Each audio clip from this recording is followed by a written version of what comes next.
La femme idéale, la femme idéale, la femme idéale, la femme idéale, la femme idéale, la femme idéale, la femme idéale. أعوذ بالله من الشيطان الرجيم بسم الله الرحمن الرحيم والصلاة والسلام على رسول الله الأمين. Au nom d'Allah, le tout miséricordieux, le très miséricordieux, que la paix et le salut soient sur son prophète Muhammad sallallahu alayhi wa sallam. Chers amis téléspectateurs, un grand merci de nous avoir accordé une attention soutenue au cours des émissions passées. Ce que nous allons souhaiter une fois de plus au cours de cette émission, où nous allons en fait continuer avec le sujet que nous avions abordé la fois passée. Le sujet, comme vous l'avez peut-être deviné, c'est la femme en islam, la femme idéale en islam. Quel est son comportement? Quelles sont ses habitudes vestimentaires? Quelles sont ses habitudes vestimentaires, voudrais-je dire? Nous nous sommes limités au point où Allah nous a interpellés dans les Saint-Coran à propos du comportement de la femme, comment celle-ci doit se comporter vis-à-vis de son mari, vis-à-vis de la société, pour en fait affirmer son identité. Et le verset auquel nous avons fait allusion se trouvait curieusement être dans la sourate, ou si vous voulez le chapitre Les femmes. Donc, les femmes sont déjà, dès le départ, honorées par l'islam parce que celle-ci a accordé à la femme une sourate spéciale qui traite, n'est-ce pas, de la création, n'est-ce pas, et qui traite du comportement de la femme, qui traite du problème de la rébellion de la femme, et voilà, qui traite aussi de la part de l'héritage accordé à la femme. C'est une longue sourate, c'est un long chapitre, mais nous n'avons pris qu'un aspect, ou si vous voulez, un seul verset, qui conforme évidemment avec le sujet que nous traitons, la femme idéale en islam. Et nous avions, au cours de l'émission passée, fait un petit condensé de la situation de celle-ci à l'époque de l'obscurantisme, tout en soulignant que l'obscurantisme dont il est question ici, ce n'est pas l'obscurantisme intellectuel, mais c'était l'obscurantisme sur le plan religieux. Alors, à cette époque-là, où l'islam faisait encore ses premiers pas, qui avait déjà accordé à la femme un statut spécial, un statut qui lui convient, qui lui revient, parce que c'est le statut que le Créateur, Allah, lui a octroyé. Donc c'est le législateur lui-même qui a octroyé à la femme ces statuts-là. Et vouloir faire sortir de la femme de cette orbite-là, c'est là où l'islam dit stop. Nous devons tous nous conformer à la loi divine en matière du comportement de la femme, en matière de l'héritage, en matière des habitudes vestimentaires. Nous disions, nous parlions, vous diriez-je dire, du verset dans la sourate Les femmes qui dit ceci,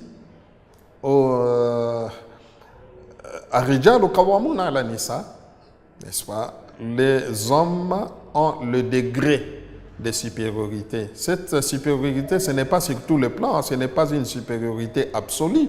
C'est seulement ce pouvoir qui est reconnu à l'homme, dans ce sens que c'est lui qui tient les cordons de la bourse, avons-nous dit, au sein du toit conjugal. Et c'est lui qui est appelé à faire des dépenses, à effectuer les dépenses pour toute sa famille, et que si la femme arrivait à intervenir par moment, elle n'était pas obligée de le faire parce que la loi islamique ne lui accorde pas ces privilèges-là, et que s'il les faisait, c'était pour des raisons purement humanitaires, pour suppléer à ses manques et pour aider par conséquent son mari dont les salaires peut-être n'arrivent pas à nouer les deux bouts du mois. Alors, الرجال قوامون على النساء بما فضل الله بعضهم على بعض وبما أنفقوا, et dans les dépenses qu'ils sont en train d'effectuer. Après cette petite virgule, Allah ajoute فَالصَّالِحَاتُ قَانِتَاتٌ حَافِظَاتٌ لِلْغَيْبِ بِمَا حَفِظَ اللَّهُ. Les femmes vertueuses sont obéissantes. Voilà les comportements que doit afficher une femme musulmane. En premier lieu, elle doit être obéissante envers son mari, n'est-ce pas? Et obéissance ici, nous avions dit dans les strictes limites où l'homme respecte les lois divines et les recommandations du prophète Mohammed sallallahu alayhi wa sallam. Dès lors que l'homme sort de ces girons, dès lors que l'homme sort de cette orbite-là, de cet arsenal de textes juridiques qui réglementent en fait les comportements, à ce moment-là, plus question d'obéir à ces femmes. Et disais-je, excusez-moi, à cet homme. Et nous avions dit aussi que pour résoudre les problèmes de la rébellion de la femme, c'est-à-dire la désobéissance, n'est-ce pas, les contraires de l'obéissance évidemment, pour résoudre ces problèmes, Allah nous a prescrit un thérapeutique de choc. La pilule est amère, nous avions dit, la pilule est amère, mais il faut l'avaler. Parce que si vous ne voulez pas avaler cette pilule-là, vous allez recourir à des solutions, n'est-ce pas, qui vont perturber la bonne continuité du mariage. La pilule consiste en quoi? En 3 parties, nous avions dit. C'est comme des comprimés, on vous donne une le matin, et une autre à midi, et un autre, disais-je, un comprimé le matin, un comprimé à midi et un autre le soir. Quel est ce comprimé? Quel est ce thérapeutique proposé par Allah pour résoudre les problèmes, traiter les problèmes de la rébellion de la femme? Allah dit « Wallati takhafuna nushuzahunna » pour celles dont vous craignez la désobéissance, fa'idhuhunna, commencez par l'exhortation, c'est le premier comprimé. Le deuxième, wahjuruhunna fil madaji, la mise en quarantaine, c'est-à-dire séparation des corps tout en étant dans le toit conjugal. Et la troisième, ou si vous voulez, le troisième comprimé, c'est quoi? Wadribuhun, et frapper, n'est-ce pas? Et nous avions déjà commencé à décortiquer cette partie du verset. Nous avons parlé de l'exhortation qui constitue la première étape. La deuxième étape, c'est la séparation du corps, ou si vous voulez, la mise en quarantaine, au cas où la femme n'obéit toujours pas. Mise en quarantaine, c'est-à-dire vous n'approchez plus votre femme, votre épouse légale en rapport sexuel en guise de punition pour la punir, n'est-ce pas? Vous recourez à cette méthode-là pour pouvoir résoudre ces problèmes de désobéissance au cas où ça ne donnait pas de résultat et vous allez passer à la troisième étape, wadribuhun, c'est-à-dire il faut frapper. Frapper ici, les détracteurs de l'islam ont saisi ces mots-là, frapper, l'ont saisi comme ça à la volée pour donner un autre contexte, pour justifier ou pour dire que l'islam est une religion fondamentaliste, ce qui obligerait les hommes à tabasser leurs femmes. Non, écoutez, il ne faut pas une utilisation abusive, n'est-ce pas, de cette thérapeutique prescrite par la loi divine, par le législateur. Une mauvaise utilisation peut conduire à la décadence. C'est-à-dire quoi, disais-je?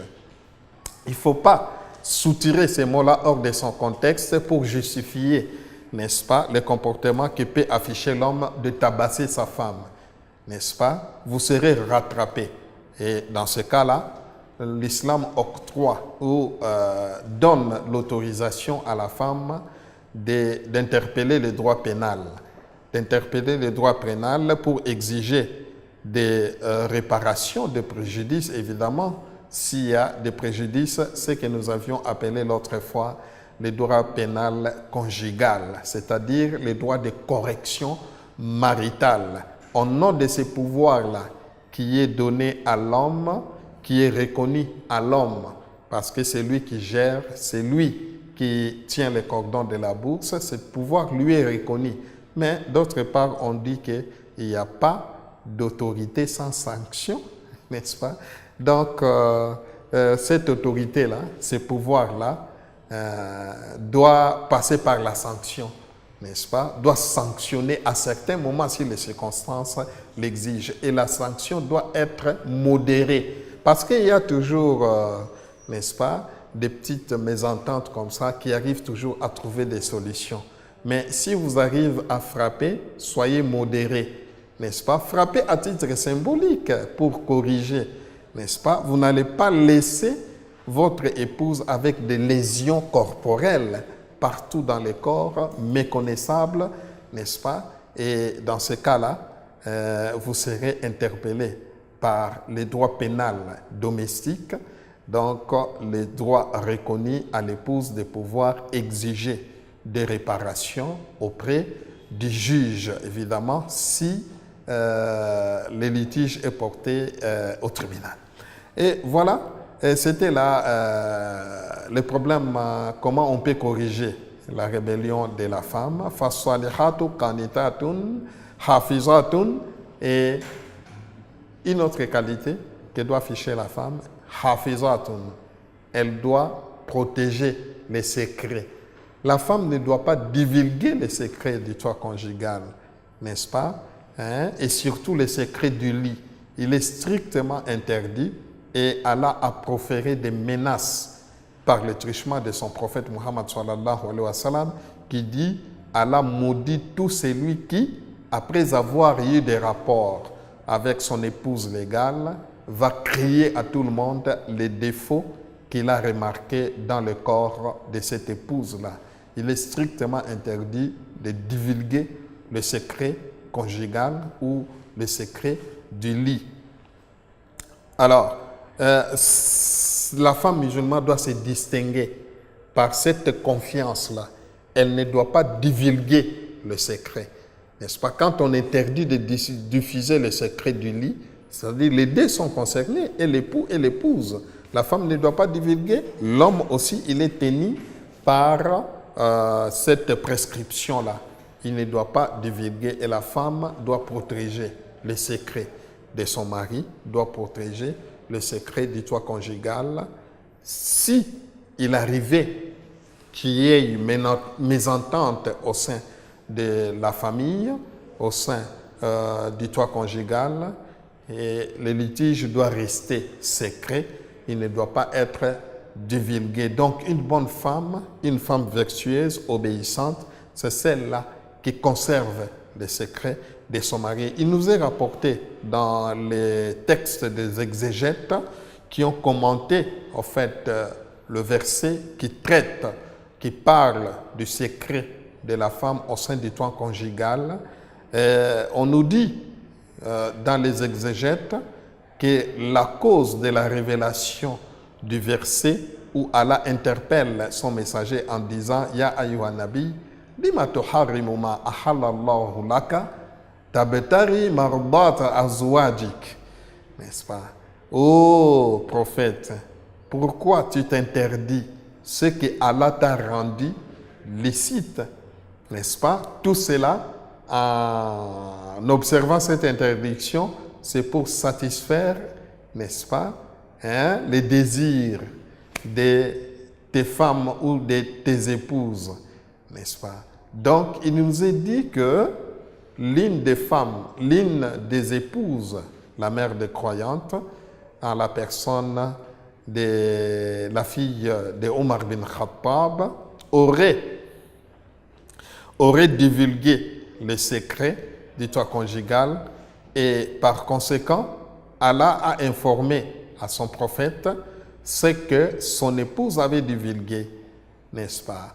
Et Allah a interpellé son prophète Muhammad sallallahu alayhi wa sallam, évidemment à travers la révélation, qui à son tour a demandé à sa femme pourquoi, quelle était la raison de la divulgation de ces secrets qui, en fait, le prophète Muhammad sallallahu alayhi wa sallam, selon quelques exégètes, ne supportait pas, ou si vous voulez, aimait beaucoup excusez-moi, le prophète aimait beaucoup du miel.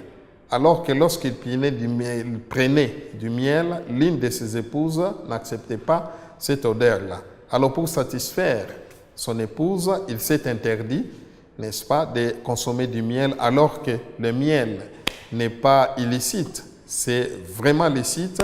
C'est parmi d'ailleurs les médicaments dont parle le Coran, n'est-ce pas? Il sort du liquide, de ces liquides-là, n'est-ce pas? Il sort de leur ventre, le ventre des abeilles, quoi? Un liquide de différentes couleurs, n'est-ce pas? Et dans ces liquides-là, il y a un thérapeutique de choc que tout le monde peut prendre pour faire face à certaines maladies. Donc, c'est vraiment licite. Et voilà que le prophète, pour chercher la satisfaction de l'une de ses épouses, s'est interdit la consommation du miel. Et Allah l'a interpellé directement. Oh prophète, pourquoi tu rends illicite? Tu t'interdis ce que Allah t'a rendu licite. Tout cela pour chercher la satisfaction, n'est-ce pas, de tes épouses, n'est-ce pas? Alors que c'est Allah qui mérite d'être satisfait. Et par conséquent, le prophète avait mis en quarantaine l'une de ses épouses-là, dont nous ne voulons pas citer les noms ici, parce que c'est la mère des croyantes, et le prophète l'a mise en quarantaine, n'est-ce pas? Et on nous dit, selon les textes des exégèses, que Allah aurait dépêché l'ange Gabriel pour interpeller le prophète Muhammad sallallahu alayhi wa sallam, de récupérer, de reprendre cette épouse-là. Pourquoi? Bien qu'elle ait commis cette imprudence-là de divulguer les secrets du toit conjugal, ce qui n'est pas du tout normal pour un couple musulman, parce que tout ce qui s'est produit à l'époque du prophète Muhammad sallallahu alayhi wa sallam constitue pour nous comme une leçon, n'est-ce pas? C'est pourquoi nous disons à tout moment que la vie du prophète Muhammad sallallahu alayhi wa sallam est un livre ouvert. Tous ces événements-là, c'est pour nous instruire, pour nous apprendre comment devrions-nous nous comporter, et que les femmes restent toujours les femmes, même si elles sont les épouses du messager, sallallahu alayhi wa sallam, mais elles étaient confrontées aux problèmes que nous vivons de nos jours. Donc nous devons tirer leçon à partir de ces événements-là. Allah aurait dépêché, selon les textes des exégèses, dépêcher l'ange Gabriel pour dire à son messager, récupérer cette épouse-là. Raji'ha fa innaha qawwamatun wa sawwama.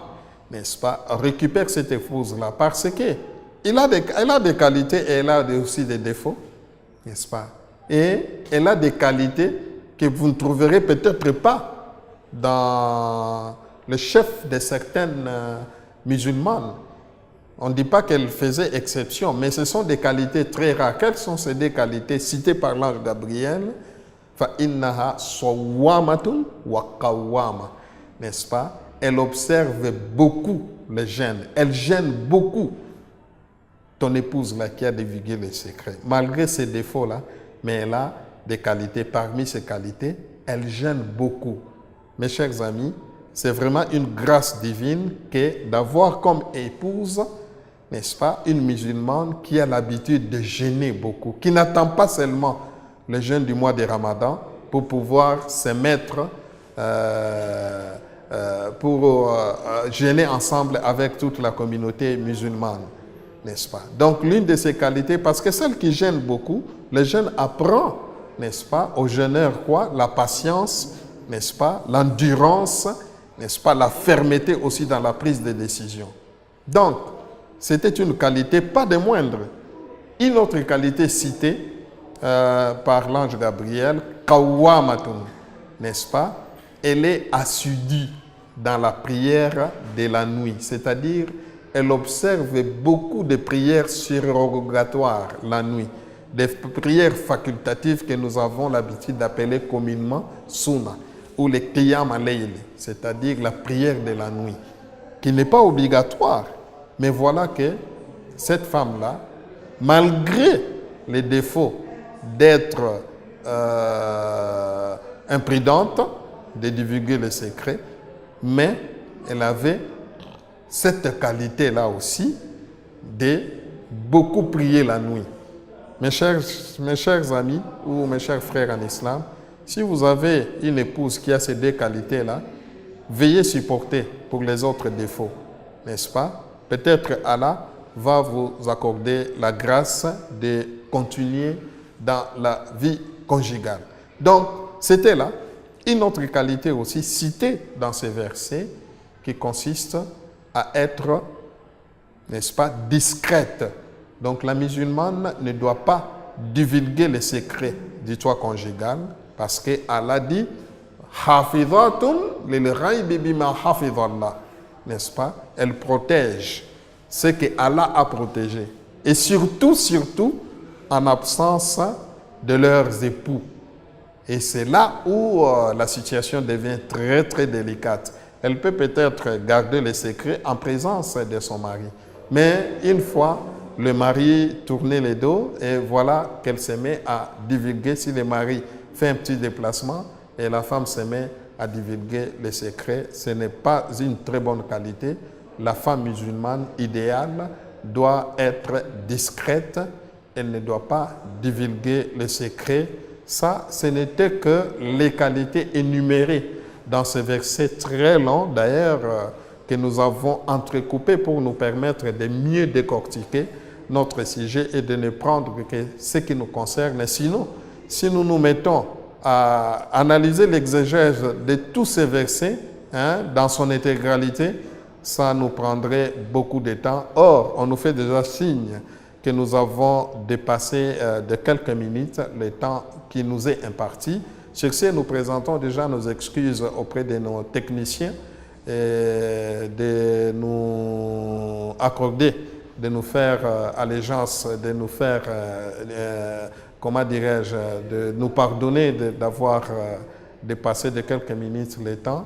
Nous allons nous retrouver au cours d'une prochaine émission, toujours avec ce même sujet, la femme idéale. Cette fois-ci, nous aurons, Inch'Allah, je crois, l'occasion d'aborder l'aspect vestimentaire, n'est-ce pas, les habitudes vestimentaires de la femme musulmane et bien d'autres points que nous n'avons pas eu le temps de traiter ici sur ce.